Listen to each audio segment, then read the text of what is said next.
Welcome back to Horizon 2 Forbidden West Burning Shores 1.23 and my careful ultra hard let's play. I'm past the blind point. I'm back in the Forbidden West and I want to take a look at check up on some of my friends. Look in Tilla space and talk to Alva and so on.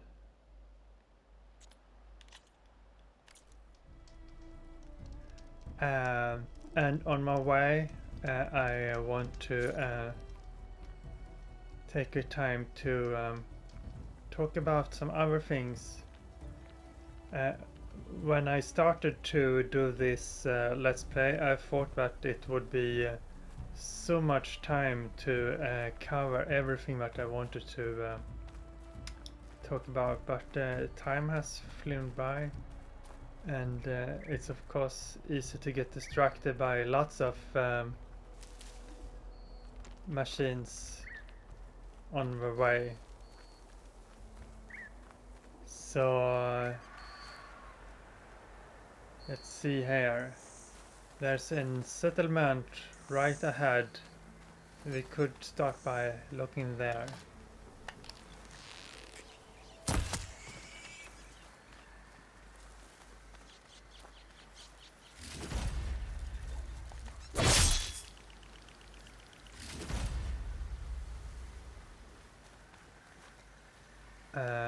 This one should hit it with frost ammo. Apex, yeah, it looked Apex. So we'll take a little bit of a detour just to avoid it.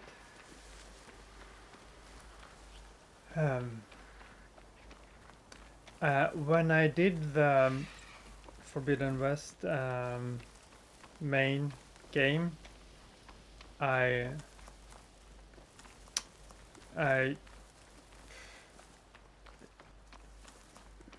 there was a point where you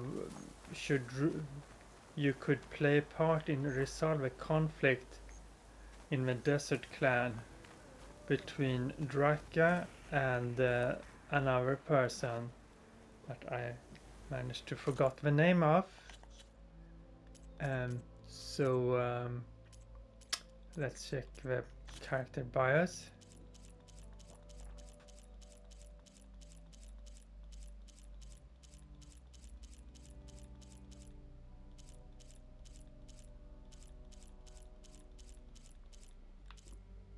Yeah, it's Drakka and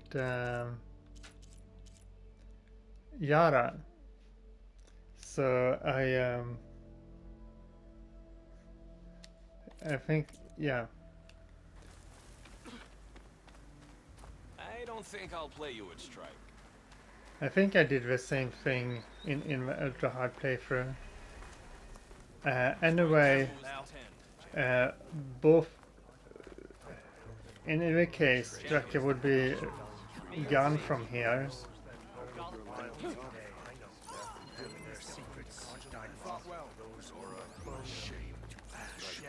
But we can talk a bit about the people who stayed behind. I've heard of you, Outlander. I found the green shine. Thanks for the tip. Are you sure you don't want anything for it? Not a thing. Solsek and I have a life ahead of us because of you. I think it's I like that for most of the quests you can come back and follow up. She barely held on to her post. Let's hope Yarra doesn't kill any more of her rivals. Yeah, I'm sorry, but I really didn't want to do this quest at all. I prefer Pis's solution that everybody wins, but they could work out where conflict, find a solution.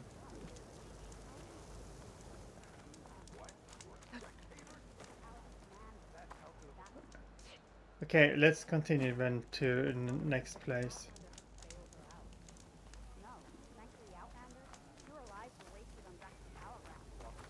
You know what? That's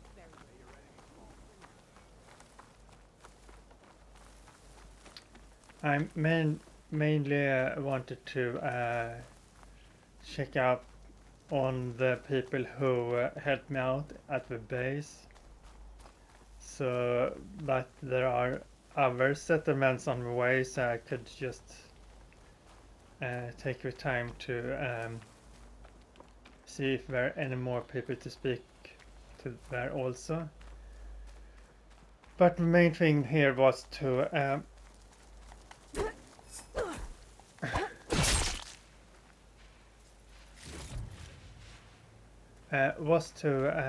talk about what it is that I find so fascinating about Horizon, and especially Horizon Zero Dawn.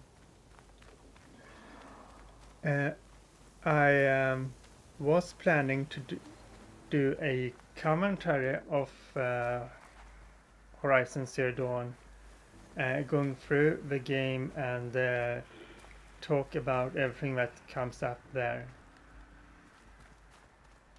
Let's see, we can see the is it Scalding Spear? Yeah, it's Scalding Spear, and this was Arrowhead.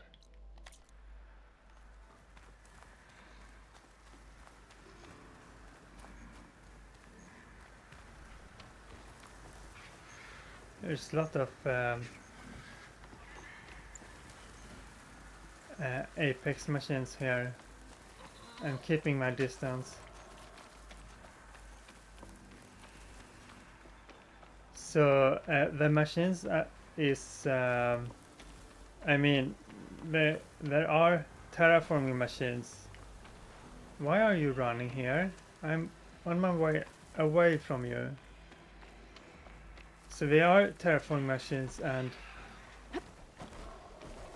you're actually running towards me.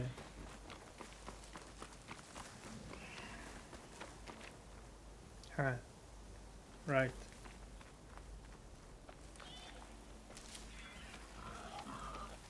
So they are terraforming machines, and they all have a role in the Zero Dawn terraforming system to play. And before the derangement, we were peaceful and was only aggressive if they was directly attacked. And the derangement was a result of the destruction of Gaia, and what happened there was that Hephaestus that has the role to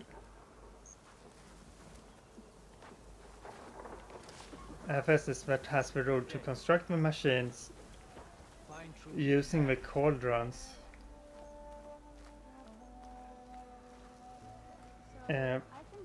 It responded to the tribes hunting the machines by increasing their aggressivity in an attempt to discourage the tribes from hunting them. And since the tribes has become dependent on the machines for their culture and their living, the heightened aggressivity just resulted in that the tribes became even more hostile towards the machines because they still needed the parts, and that led Hephaestus to construct even more aggressive machines and more combat machines.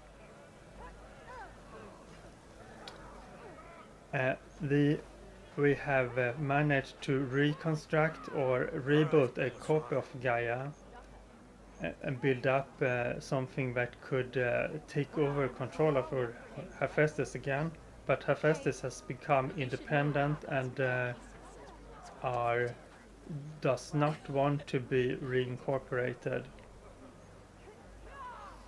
So sooner or later we should find a way to regain control over it. But gameplay wise, it's probably not going to happen for some reason, because the gameplay aspect of Horizon is dependent on having dangerous machines to fight. I would happily have the game being in such a way that it could transform the game from, if you would you seem very hot now. Do we have anything cooler that we could use?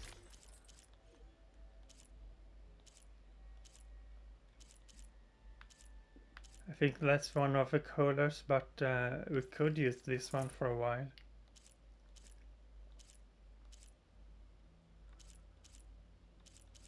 Or this, maybe.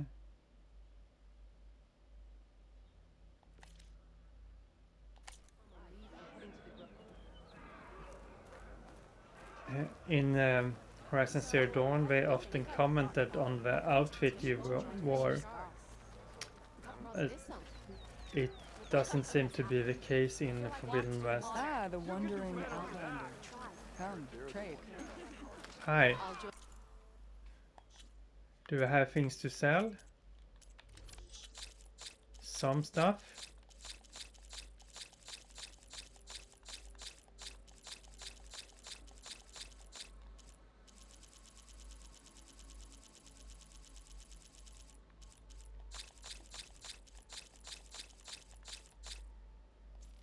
Stuff for 5,000 shards. And we could buy some blast paste and volatile sludge. You might as well look the part. I wasn't asking you to. We got this. Since we just here, I could just refill some of the things that's used more often.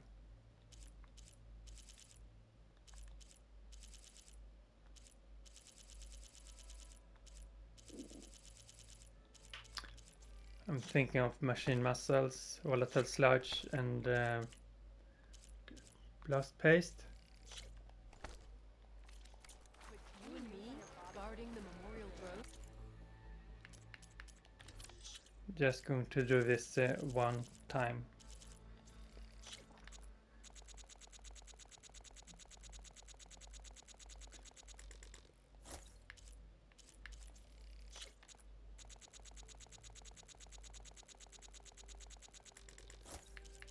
Now we already spent almost everything we sell. Do you need anything beyond the cosmetic? Fights in the arena.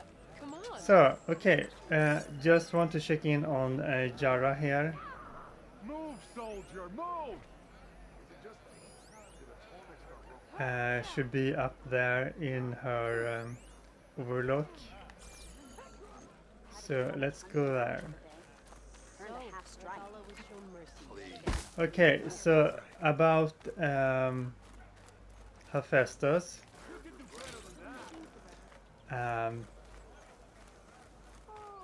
Yeah, so rather than let's see here. Yeah. Okay, so this is the person who sent us to the northern part with a mine over village that was flooded because there was the mine drainage has stopped or something.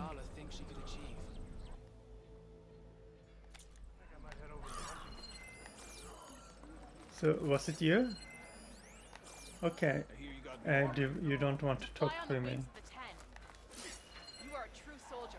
Oh, I The haven't three been clans here stand as one. yet either, but that's Outlander. not super important.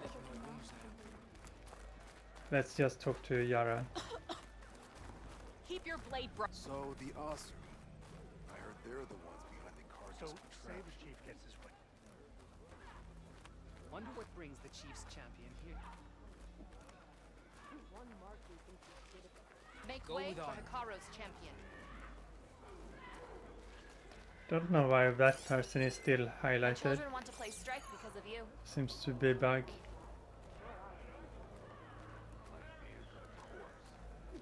Hi. Where's your bird? Thank you for helping me rescue the child. May honor guide you. I haven't had to kill anyone recently, so that's something. Maybe I can avoid it the next time a rival pops up. I hope so.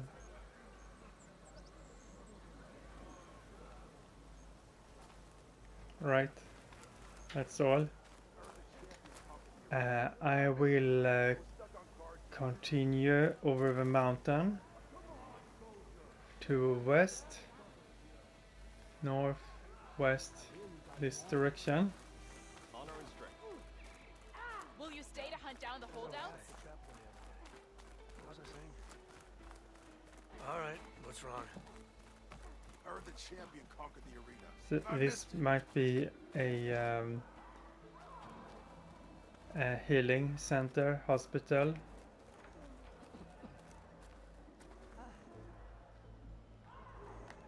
Also, oh, okay, we're actually going this way, so we can just as well take this now also.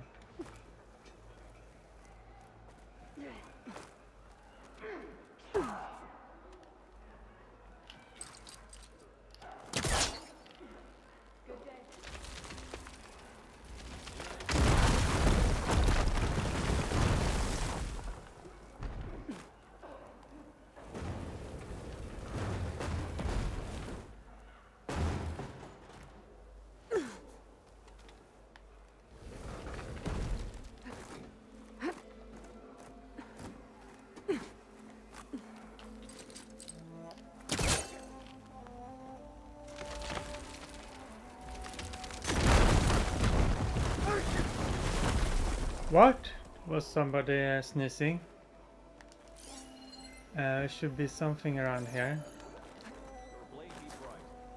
Yeah, that was the data point. And let's see.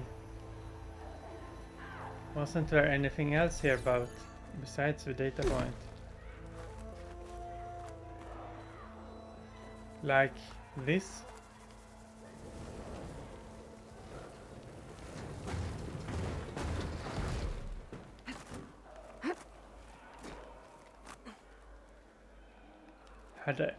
I have actually been here before, so they repaired all the walls since last time.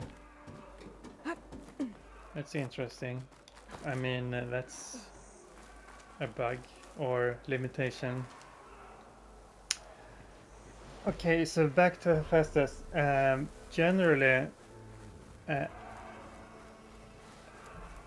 this type of this game is basically structured with scripts.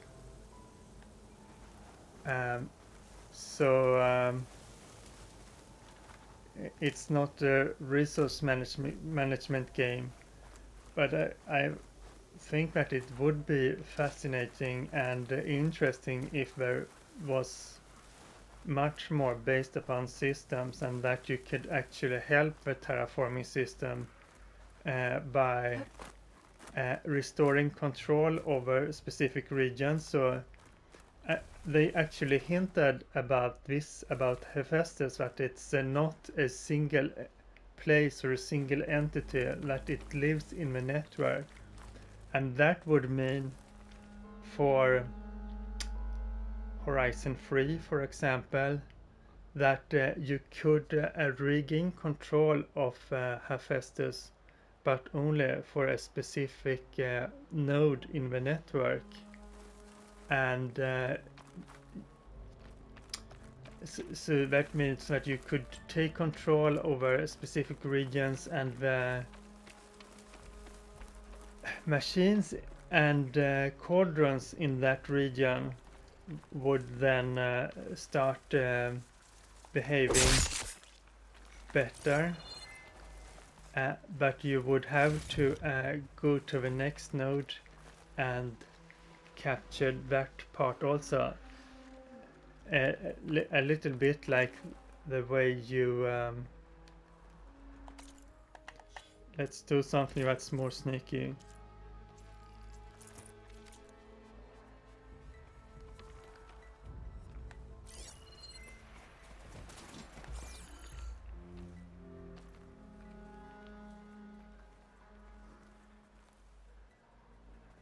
You're coming very close.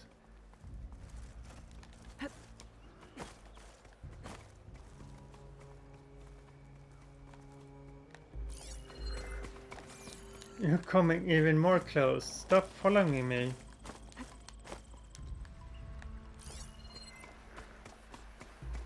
Ha. And now you're following me.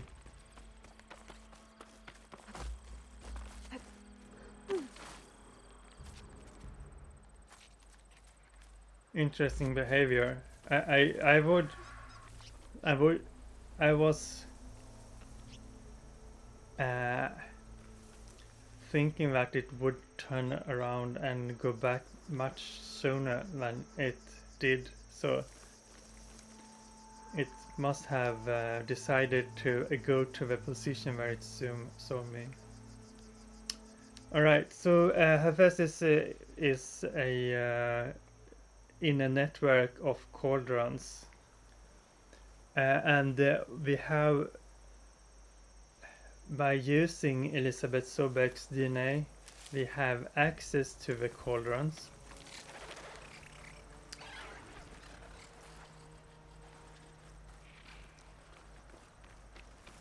Okay, which way do I want to take?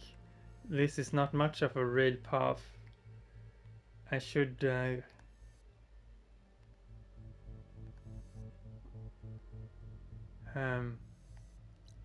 well, we could continue in this way and then go up to the left.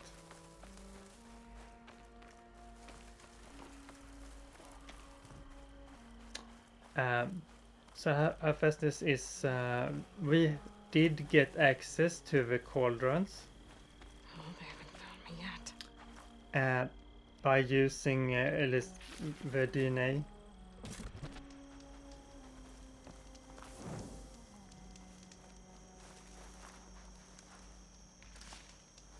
Right, we have sun wings, I think.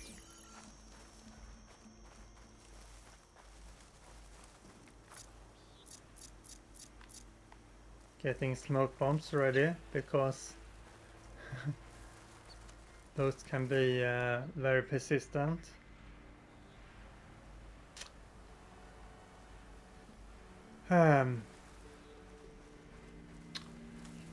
So we managed to get information for overriding machines from the cauldrons, but we never actually took control over the cauldrons. They still was under the control of Hephaestus, and they still produced deranged machines, or machines with updated information that was programmed to be more aggressive, defensive.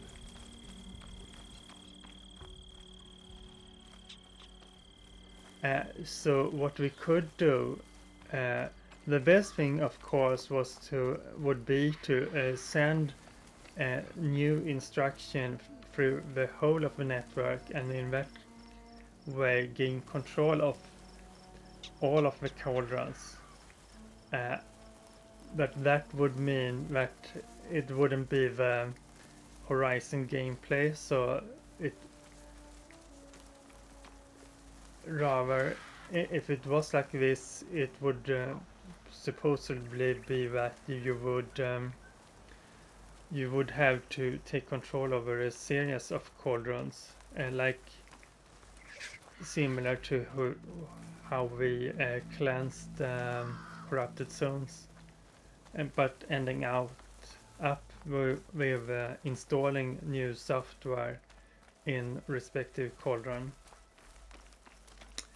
Then there would probably be yet another faction in the game that also took control of the machine. So in the same way what we are fighting bandits, there would probably be hostile factions that would also override machines, and so that would mean that even if we actually restored Hephaestus, there would still be machines to fight that was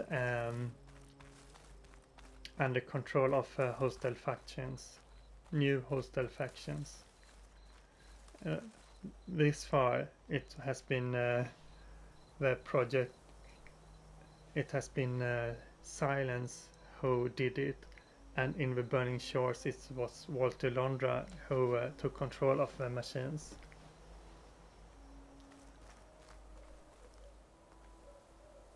Okay, where does this lead?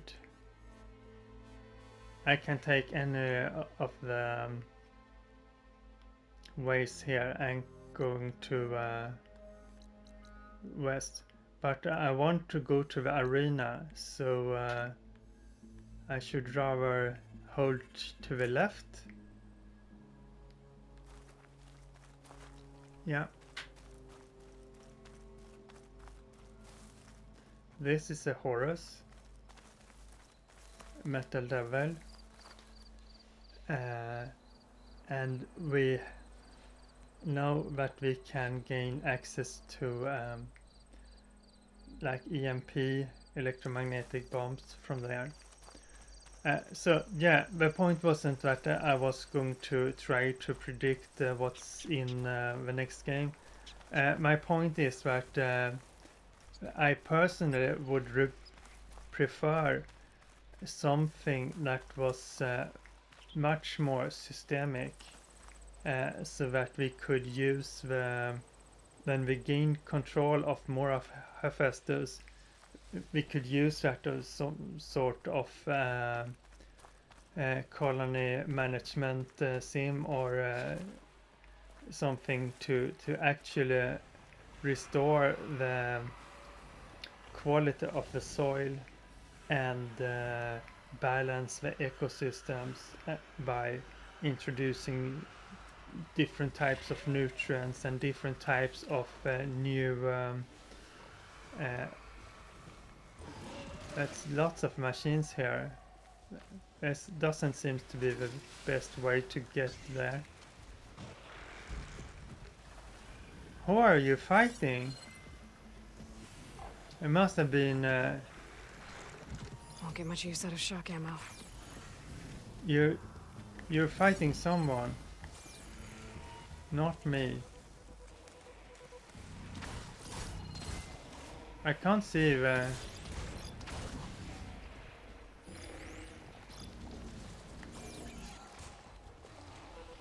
I hear something, so there are someone, but alright, it's not my fight.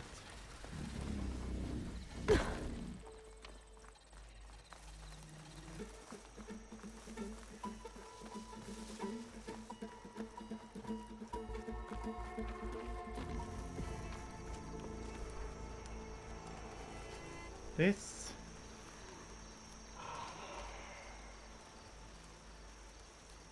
yeah, so I don't think that Gorilla would go that way and make it wholly systemic. But even if it wasn't be a gameplay thing to restore the ecology, I think it still would be much more interesting and enjoyable if you had the realism that instead of machines just respawning on sites, that those machines actually would get repopulated not from thin air, but actually walking from their corresponding cauldron and going in caravans to that site, and that process would only begin at the point when a machine with an antenna that could communicate that the machines are not there yet, that way has been destroyed. So the Tornex is the machines that communicate with the cauldrons. So you have machines with antennas, and those machines report to those report to the Tornek, and the Tornek reports to the cauldron. So for example, if you have a watcher machine or a borrower, those communicate with short range radio, so they will or with actually sonic audio signals, and those would then communicate to one of the machines that has the antenna, and they will in turn report to the Tornek that will send that information to the cauldron. So, and that's also how they call on reinforcement and so on. So when the cauldron knows that machines has been destroyed in a specific site, they will send out new machines from a production line to that site. And that means that you could actually learn where the machines would be going, so you could stage ambushes on that places, and if those convoys would be ambushed, you would send combat machines that would escort them, and so on. And also you shouldn't have specific places where the machines would just be forever. For example, the grazers they process the earth and make it enriches the nutrients in the earth. They uses the horns and so on, like in the same way that a farmer would use plows to turn up the earth and make it easier to grow vegetables, crops.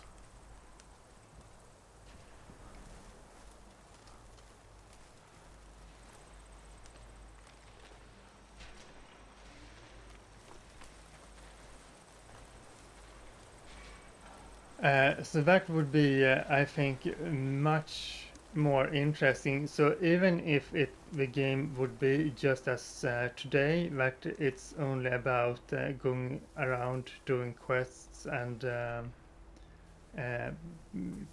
destroying machines, you would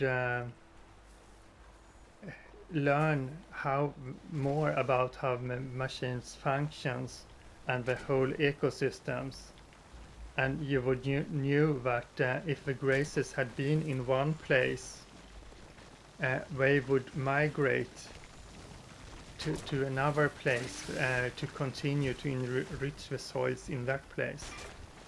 So that means that in order to actually get the machines that you want, well, you could use your focus and scan for them, but you could also use the knowledge about the state of the ecosystem to figure out where they would be and where they would have migrated.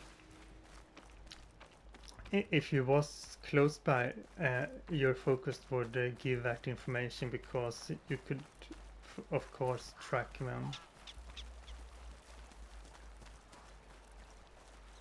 And also if you had control of a region, you, like if you had overridden a tallneck, you would possibly be able to get updated information from that tallneck, so you could see, you could get that information directly where different types of machines are, but they wouldn't be on the same place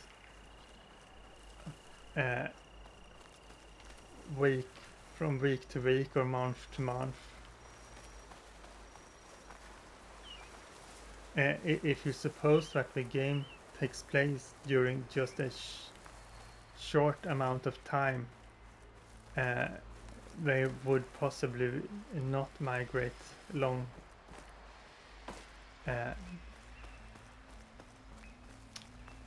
Much. They would possibly be reasonable, but they would have been in the same place as you saw them last time, because not much time would have been spent. But yeah, and that's also the thing about convoys. I mean, those are you supposed to, you have machines that gather resources, and that resources should be transported back to the cauldron.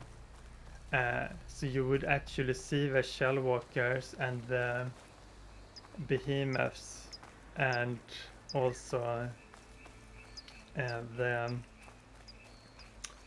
other transport class like bellowbacks. You would see them get filled up with the resources from the acquisition machines, and then go walk by the convoys back to the cauldron. And that would also mean that people would have access to the cauldron simply by sneaking in while machines goes in or out from them. Of course they are guarded, so it wouldn't be that easy to do, and the cauldrons would also respond to those type of intrusions. But if it was like the cauldrons we already seen, they seem to be pretty oblivious of humans walking inside them, as long as the production line still continue to work.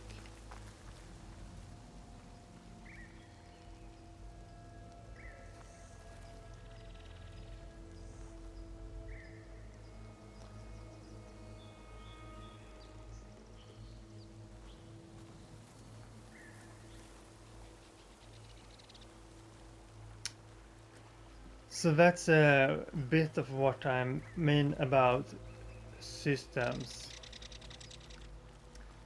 And you can also have systems in many other places. But an effect of those systems is that all of the quests in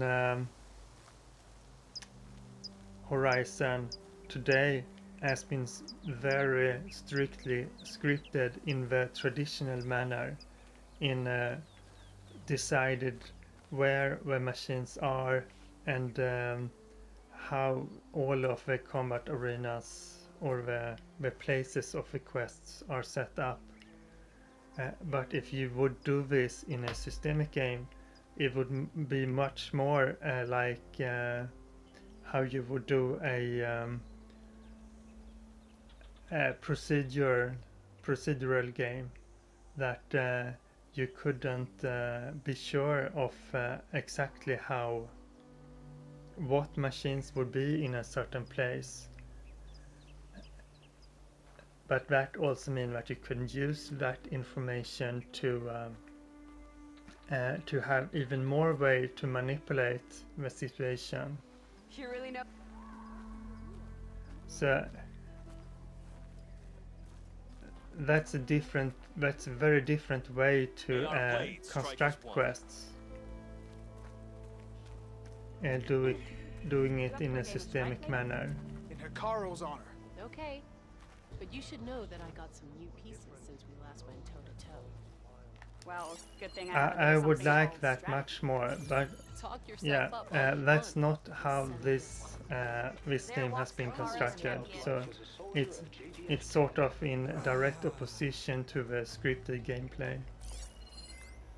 How's our supply of ash blood looking?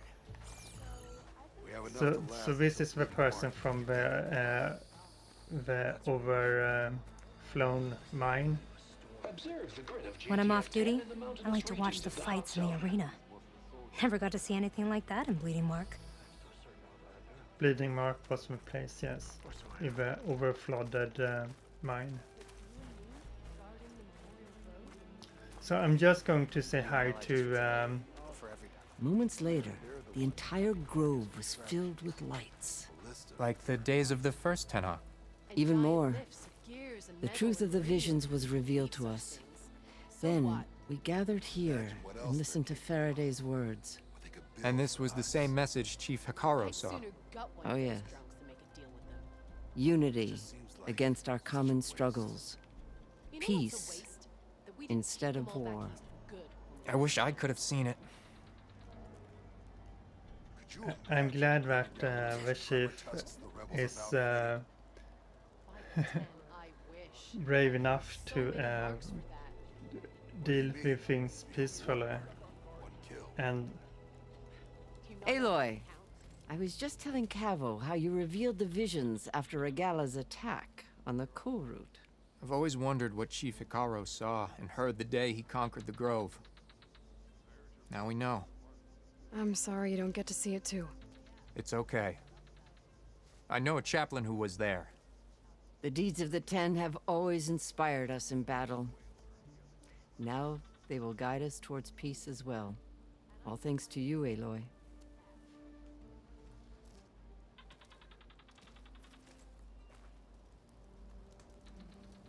I was going in this direction. They're the ones behind the Carja's contraptions.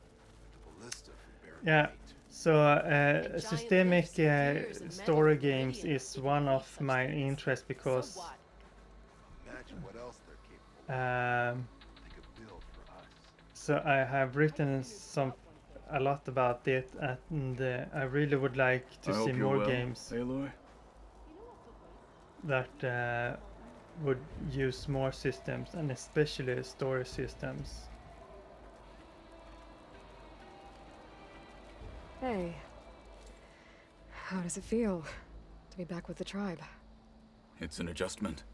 I'd gotten used to your base and your comrades. But I've spoken to Hekaro about Nemesis. The clan commanders are next. My hope is that the entire tribe will be behind you when the time comes. Thanks, Kotallo. That means a lot. Thank you for helping me with my new arm. The other Tenok look at my new arm with apprehension. I like it. My new arm is strong, but I don't always need it. In Zero Dawn there was usually 3 extra dialogues that you could trigger after the quest was done. So that was those 3. Let's see if there is a 4th. Thank you for helping me with my new arm. As you see, it's usually 3 extra dialogue options, or 3 extra voice lines. That settles it then. I had a good run at the hunting grounds the other day.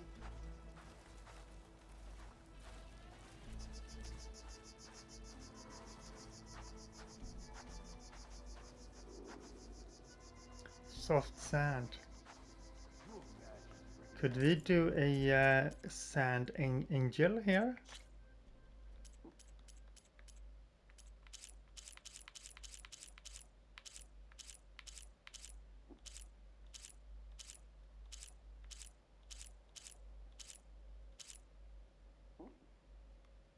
See, I have a disturbed sand pretty much now, but I want my angel.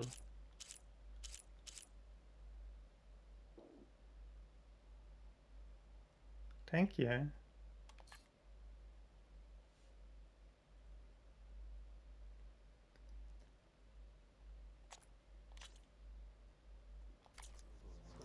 So, here it is. I wonder if there's a way to recover more voices from this box. Is that playback device working properly? Yes. Thank you for helping to fix it.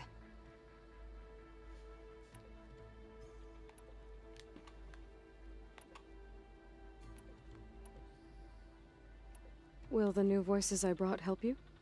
I don't know much about this other great battle you said these recordings are from. So anything I can learn helps me understand how these warriors fought. I hope you find what you want from these recordings. I thought I'd got away from you, Macmillan. Once a driver, always a driver, huh?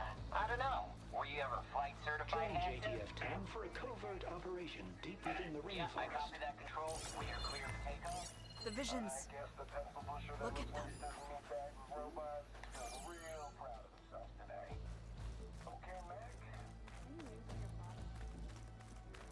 So, say the chief gets his way.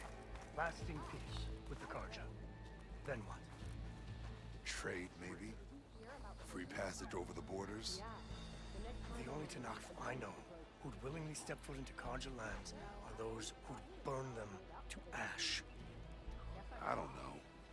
I've heard there are lands beyond the Karjas, vastly different from our own. Osram, Nora, Banuk. Yeah, and they're all friendly, right? Come on, don't be naive.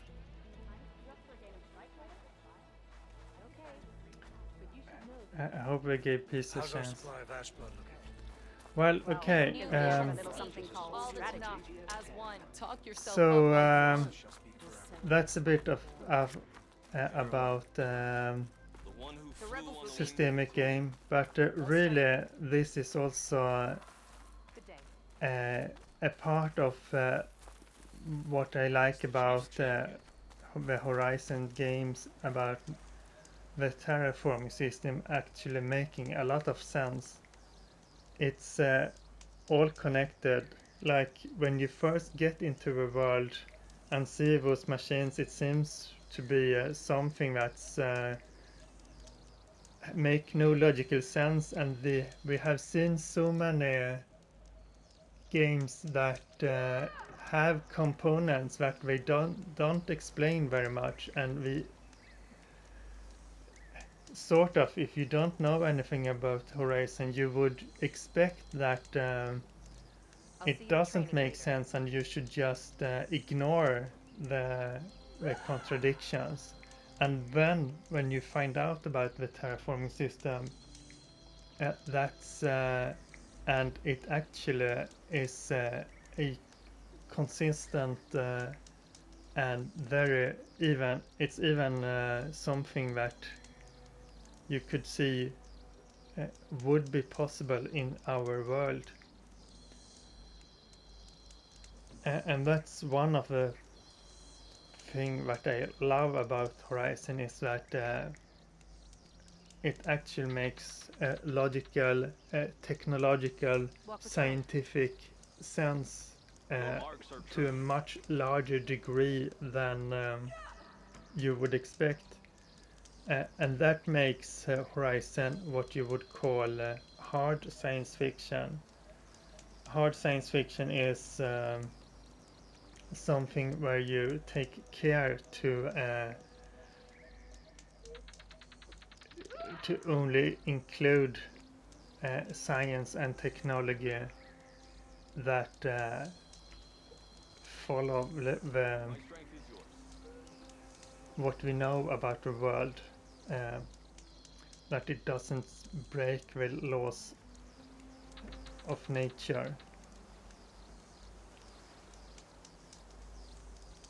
So yeah, hard science fiction. You could possibly think that After I heard about your big win, I dusted off my pieces and started playing Strike again.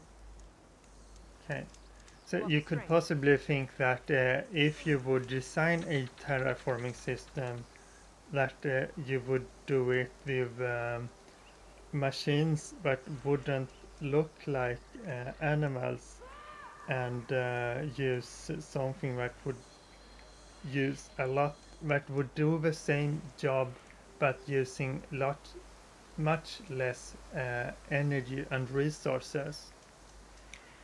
But that's the thing about what we call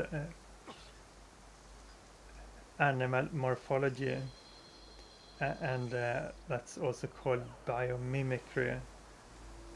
That is that you gain much by mimic the machines, and if resources and energy isn't a concern, that is, if you have sort of an unlimited amount of energy and resources, the most important thing is not to do the job with as little energy and metals as possible. You would rather do something that would do the job as reliable and flexible as possible, and that's where animal morphology comes in. It's extremely wasteful with regards of how much energy you would have to spend to do the job, but it's on the other hand, it's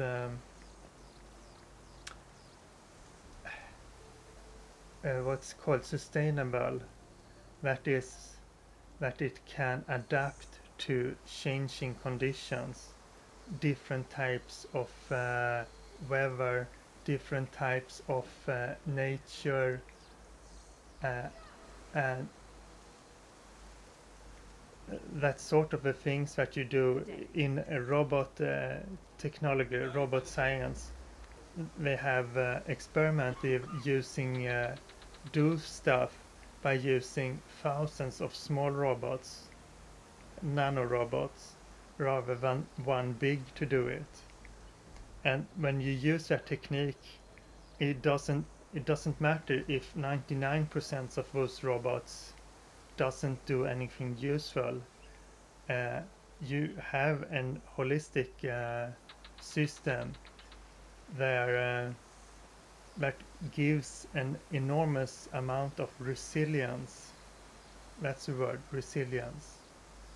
So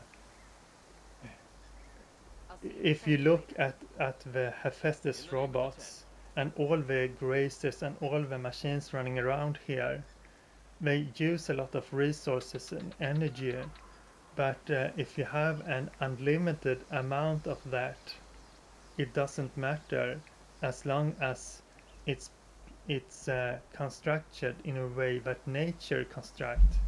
If you look at the trees, if you look at the leaves here, all the leaves on the ground, all the leaves in the tree, they are not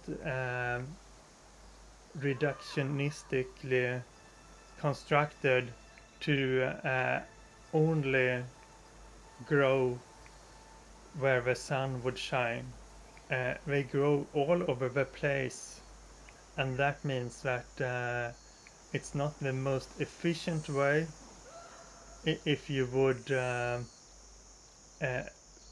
measure and know exactly where the sun would hit the leaves, but by using this holistic and system, it still is superiorly efficient, even if most of the leaves doesn't have direct sunlight. So that means that all the machines here have an efficiency, Your marks are true. and that animal morphology that's inspired by nature is a good thing to use if you don't have a very limited amount of energy and resources. Well, so that's related to the thing I wanted to talk about, what I love about Horizon and Zero Dawn. But what I really wanted to touch upon was the actual relationship between technology and nature, and how that gets illuminated by this game. So we have to continue in the next episode. Bye for now, and see you in the next one.